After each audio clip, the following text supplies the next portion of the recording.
तो दोस्तों, आज हम 12th केमिस्ट्री का लेक्चर 3 लेकर के आए हैं और जो आपका आज का लेक्चर होने वाला है वो चर्चा होगा क्लासिफिकेशन ऑफ क्रिस्टलाइन सॉलिड अर्थात क्रिस्टलीय ठोसों का वर्गीकरण।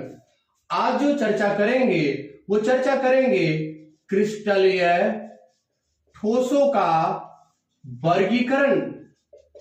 क्रिस्टलीय ठोसों का वर्गीकरण किया कैसे जाएगा उस पर चर्चा करते हैं। क्रिस्टलीय ठोसों का वर्गीकरण, classification of crystalline solid, classification of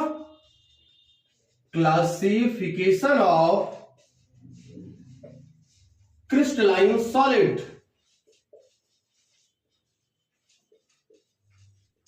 classification of crystalline solid. जब हम फर्स्ट दिन पढ़ा रहे थे आपको, वहां पर मैंने आपको समझाई थी कि जो वर्गीकरण का कोई ना कोई आधार होता है, तो जब क्लासिफाइड की जाएगी क्रिस्टलाइन सॉलिड को, वहां पर भी कोई ना कोई आधार लेकर की जाएगी और यहां पर जो वर्गीकरण का आधार होगा वो होगा अवयवी कण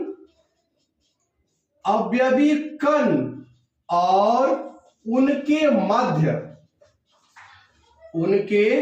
मध्य उपस्थित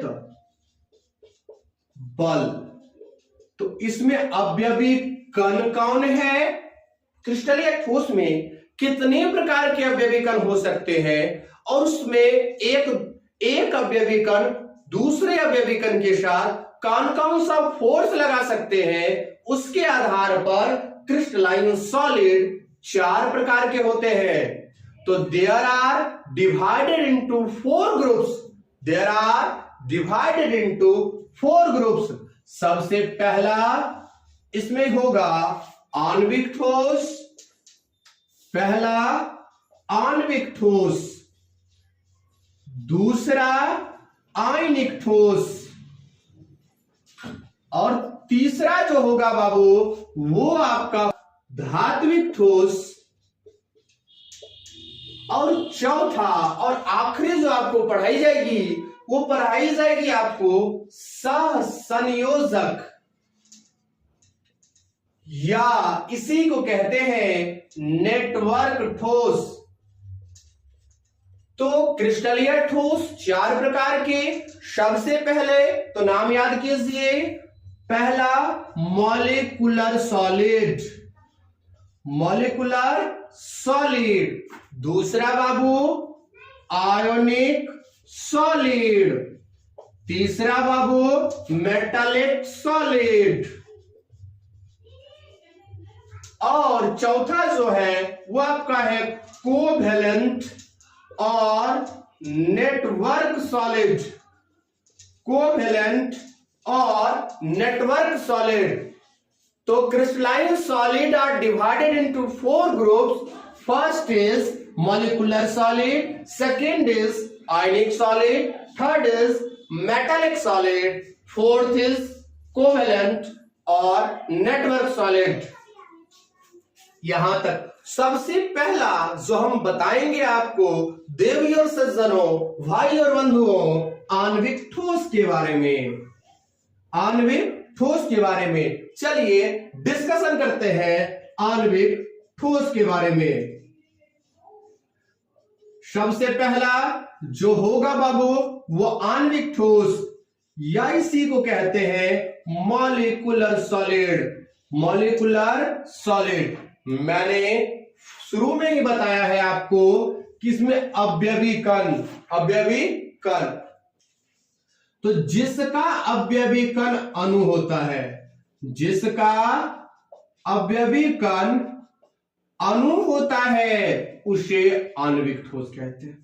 परिभाषा क्लियर है आपका।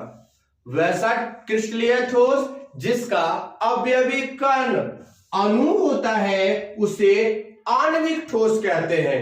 अणु होता है उसे आणविक ठोस कहते हैं। कहिएगा एग्जाम्पल क्या होगा सर? H2O solid. क्योंकि जो भी लिखिएगा क्योंकि ठोस का चर्चा कर रहे हैं आप, तो उसमें ठोस अवस्था होनी जरूरी है। CO2 solid, Cl2 solid, I2 solid, NH3 solid, NH3 solid. तो आणविक ठोस हो गया। ये सब के सब एग्जाम्पल है आणविक ठोस का। आणविक ठोस किसे कहते हैं? वैसा ठोस जिसका अवयवी कण अणु होता है उसे आणविक ठोस कहते हैं। और इसका example H2O solid, CO2 solid, Cl2 solid, I2 solid, NH3 solid. ये सब के सब ठोस है। आणविक ठोस भी 3 प्रकार के होते हैं। आणविक ठोस भी 3 प्रकार के होते हैं। सबसे पहला अध्रुवीय आणविक ठोस, अध्रुवीय आणविक ठोस। दूसरा ध्रुवीय आणविक ठोस,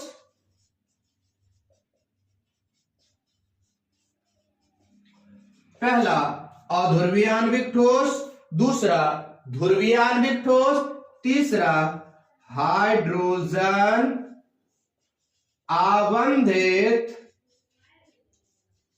आणविक ठोस, हाइड्रोजन आबंधित आणविक ठोस। तो आणविक ठोस 3 प्रकार के। सबसे पहला नॉन पोलर मॉलिक्यूलर सॉलिड, अगला है पोलर मॉलिक्यूलर सॉलिड, तीसरा है hydrogen bonded molecular solid. Exam में आपको डेफिनेशन कोई पूछने वाला नहीं है। एग्जाम में जो क्वेश्चन पूछी जाएगी सब पर आधारित एग्जाम्पल पूछी जाएगी। तो सबसे पहले कुछ चीजें बताते हैं। 3 एग्जाम्पल लेते हैं। तो अध्रुवीय क्या होता है, ध्रुवीय क्या होता है और हाइड्रोजन आबंध क्या होता है। अगर ये 3 समझ आ गई, परिभाषा सी से क्लियर हो जाएगी, टेंशन नहीं लेने का। तो चलिए Cl और Cl यहां पर लिए, पहला एग्जांपल, या H और H लिए, कोई दिक्कत नहीं। दूसरा एग्जांपल H और Cl लिए, H और Cl लिए, HCl जिसे कहते हैं। तीसरा एग्जांपल HOH, H2O लिए। तो तीसरा एग्जांपल को यहां नहीं लेकर के तीसरा को हम यहां लिखते हैं, HOH, Cl कि दोनों के बीच सिंगल बन है। तो और एक इलेक्ट्रॉन दोनों रखा हुआ है, ये जितना फोर्स इस पर लगाएगा वही इतना फोर्स। तो चाह कर भी ये Cl इस दोनों को अपने तरफ नहीं खींच सकता है और ये Cl भी इस इलेक्ट्रॉन को अपने तरफ नहीं खींच सकता है। अर्थात इस पर भी 0 चार्ज, इस पर भी 0 चार्ज। जब कोई चार्ज उत्पन्न ही नहीं हुआ, कोई ध्रुव बना नहीं बना, तो इस Cl2 और H2 अणु को बोलते हैं अध्रुवीय अणु। Cl2 और H2 अणु को अध्रुवीय अणु कहते हैं। यहीं पर ध्यान से देखिएगा, Cl ज्यादा पावरफुल, विद्युत ऋणात्मकता अधिक। चूंकि इसका विद्युत ऋणात्मकता अधिक है तो ये बंधित इलेक्ट्रॉन को इतना पावर नहीं है कि अपने कक्षा में घुसेड़ ले उस इलेक्ट्रॉन को, इतना पावर नहीं है।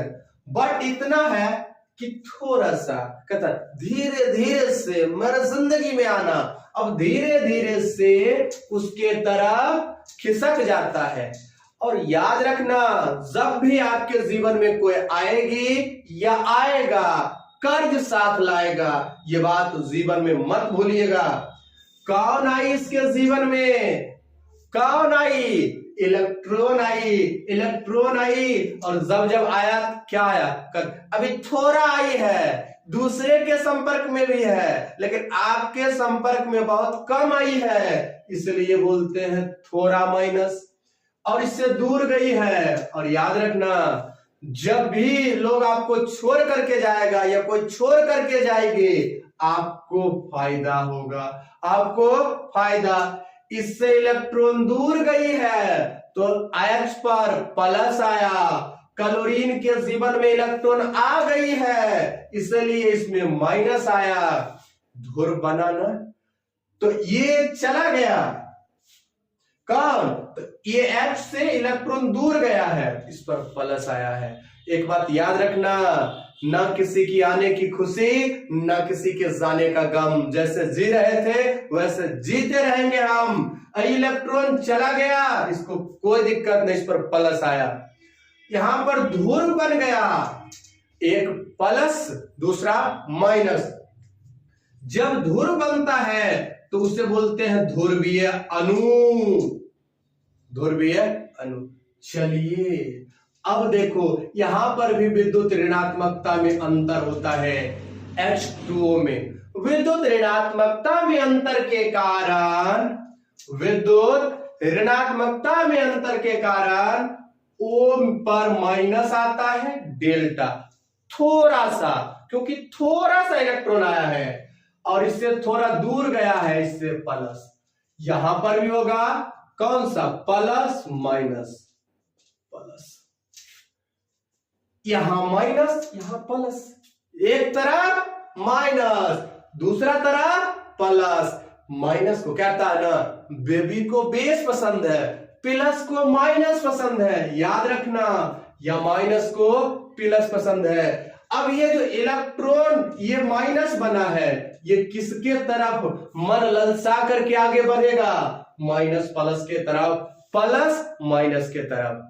मान लो इस व्यक्ति एक्स व्यक्ति की शादी वाई के साथ हो चुका था, एक्स का शादी वाई के साथ, और एक और कोई वाई था उसका विवाह एक्स के साथ हो गया था, लेकिन इसके एक्स और वाई, मान लीजिए इसके बीच कोई नाजायज संबंध बन गया, ओ और एक्स के बीच यहां पर क्या हो गया, नाजायज संबंध, और इस नाजायज रिश्ता को क्या कहते हैं, हाइड्रोजन बॉन्ड।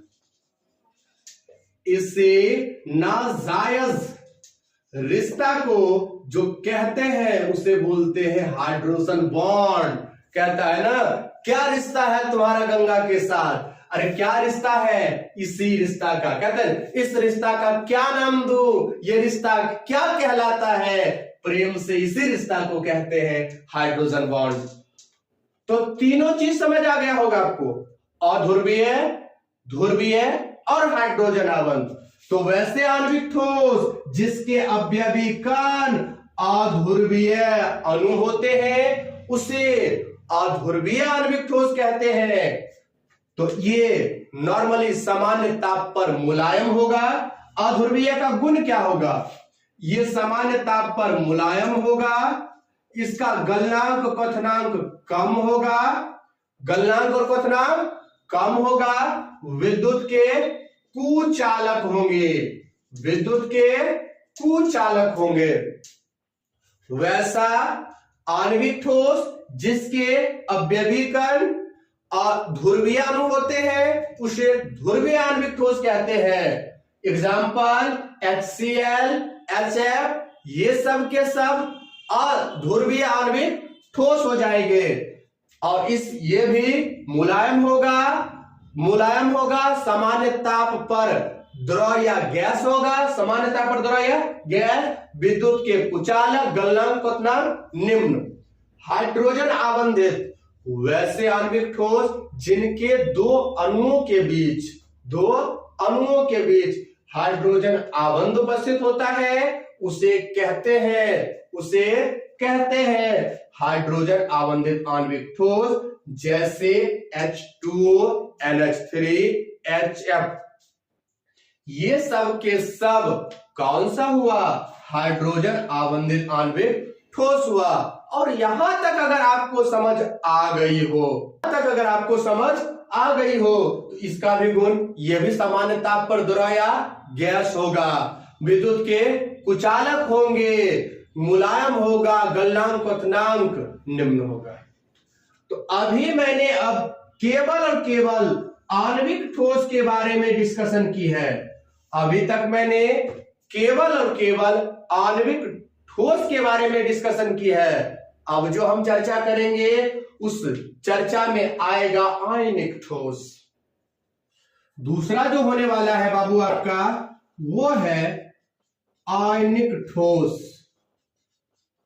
आयनिक ठोस, आयोनिक सॉलिड, आयोनिक सॉलिड या आयनिक ठोस। सवाल उठता है आयनिक ठोस हम कहेंगे किसे, आयनिक ठोस कहेंगे किसे?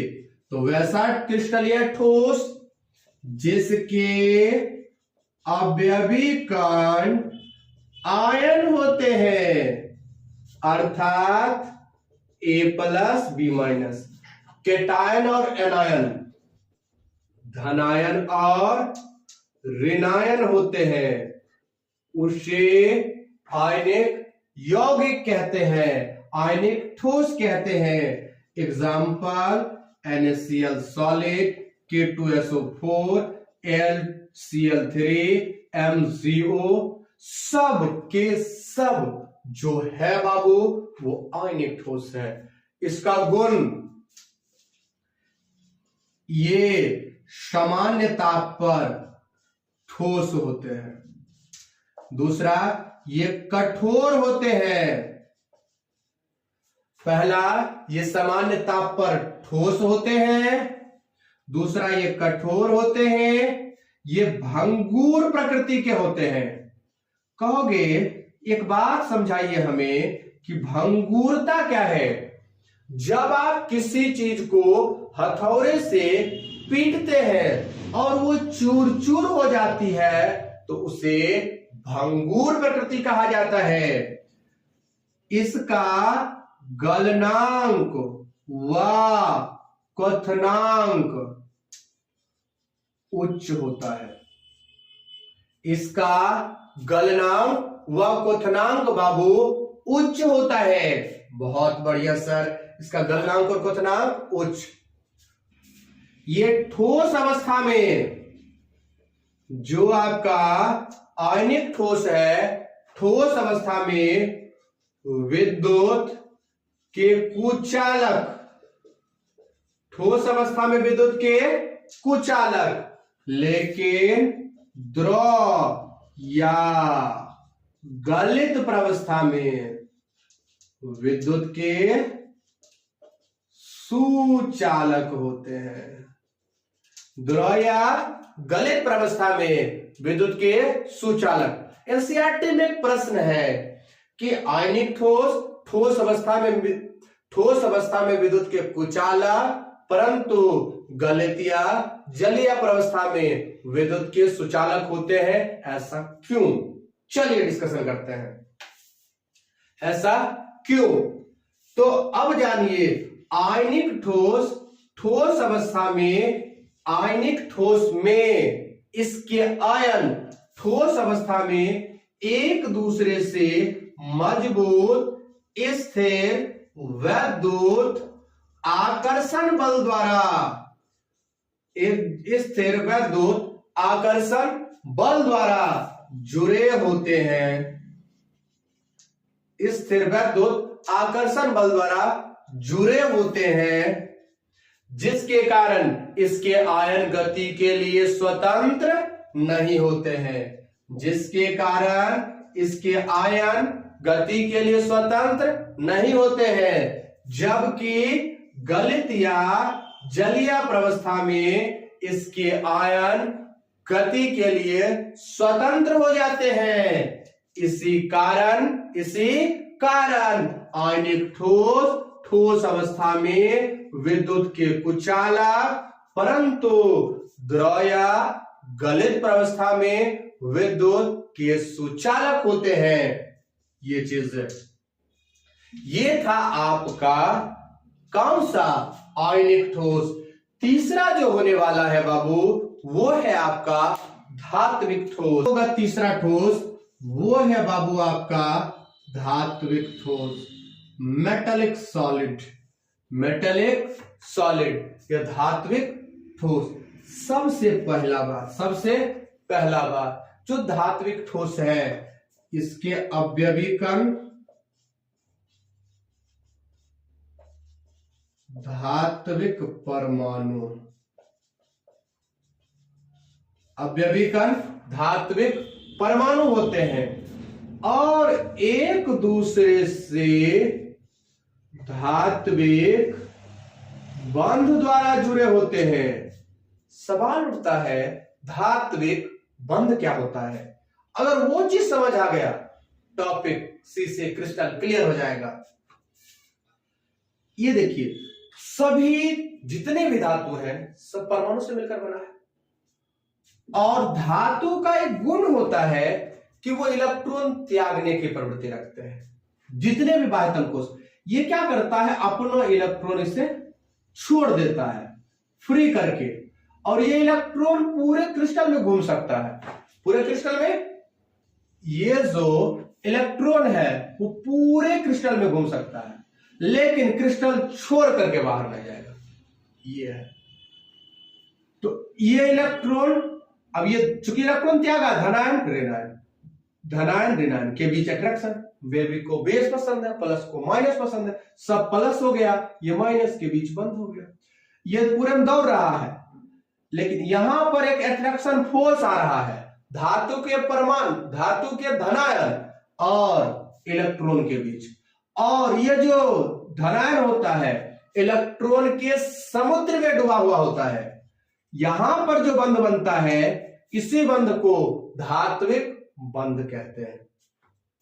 यहां पर जो बंध बनता है, इसी बंध को धात्विक बंध कहते हैं। यहां तक क्लियर हो गया होगा। तो इसका एग्जाम्पल जो भी धातु है, Cu, Ag, Au, Zl, Cr, Mg, Al, जितने भी धातु हैं वो सब के सब कौन होंगे? धात्विक ठोस होंगे। गुण जान लीजिए इसका। सबसे पहला, ये सामान्य ताप पर ठोस अवस्था में पाए जाएंगे, अपवारा, सामान्य ताप पर द्रवावस्था में। दूसरा, ये कठोर होते हैं, विद्युत एवं ऊष्मा के सुचालक होते हैं। विद्युत एवं ऊष्मा के सुचालक होते हैं। क्या होते हैं बाबू रे? विद्युत और ऊष्मा के सुचालक। गलनांक क्वथनांक उच्च होता है। गलनांक एवं क्वथनांक उच्च होता है। गलनांक और क्वथनांक होता है उच्च। पांचवा बात, ये आघातवर्ध होते हैं। आघातवर्ध होते हैं मतलब इसे पीट करके चादर बना सकते हो। छठा, ये तन्य होते हैं। ये तन्य होते हैं, इसे खींच करके तार बनाया जा सकता है। सातवां, घनत्व उच्च होता है। सातवां, घनत्व उच्च होता है। ये असंपीड्य होते हैं। ये सब गुण है धात्विक ठोस का। आखिरी है सहसंयोजक या नेटवर्क ठोस। सहसंयोजक या नेटवर्क ठोस, तो वैसा क्रिस्टलीय ठोस जिसके अवयवी कण एक दूसरे से सहसंयोजक आबंध द्वारा जुड़े हो। सहसंयोजक आबंध द्वारा जुड़े हो और एक दूसरे से लंबी श्रृंखला में जुड़े हुए हो, उसे क्या कहते हैं? सहसंयोजक किया। और इसे विशाल अणु भी कहते हैं। विशाल अणु भी कहते हैं। एग्जाम्पल, सिलिकॉन कार्बाइड, हीरा, ग्रेफाइट, फुलेरीन, ये सब के सब जो होगा नेटवर्क या सहसंयोजक ठोस। सबसे पहला इसका गुण जानिए, ये सामान्य ताप पर ठोस होते हैं। दूसरा, ये कठोर होते हैं। पहला, ये सामान्य ताप पर ठोस होते हैं। दूसरा, कठोर होते हैं। तीसरा, गलनांक और क्वथनांक, गलनांक एवं क्वथनांक उच्च होता है। विद्युत एवं ऊष्मा, विद्युत एवं ऊष्मा के कुचालक होते हैं। अपवाद, ग्रेफाइट, ये विद्युत और ऊष्मा के सुचालक होते हैं। और ये कठोर मुलायम होता है, ग्रेफाइट को ही अपवाद हो जाएगा।